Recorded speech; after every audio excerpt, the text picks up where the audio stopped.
So you just logged into your Kajabi account and you see that giant update button. Do you click it or do you not? I get asked this question all the time as a Kajabi service provider. The quick answer is no. You don't need to click it, but you may want to. Here are a couple of tips before you click the update button. One, you need to know whether or not your pages have any custom code inside of the page. Now, if you bought your template from a third-party service, you're going to need to make sure that you contact them and find out whether or not there's any code inside of their templates. Because if you do an update on one of their templates and there's code in it, it will wipe it out. So it could absolutely ruin your page.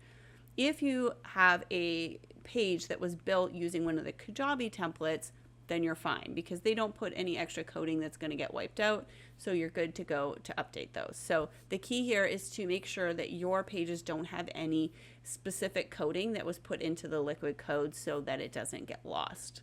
If you have CSS coding, which is just some style code, usually those are safe and you can update with those in there.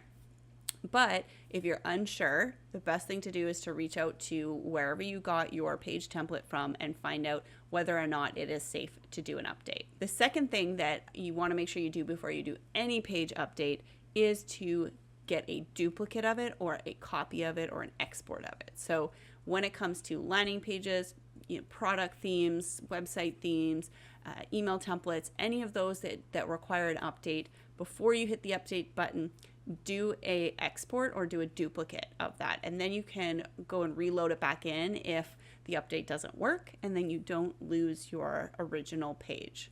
Now, if you want to see exactly what happens when you click the update button, you can watch me go through it with a website page, a landing page, a product theme, as well as an email template.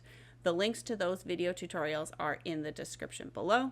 If you want to learn how to update your website themes, check out the next video on your screen here.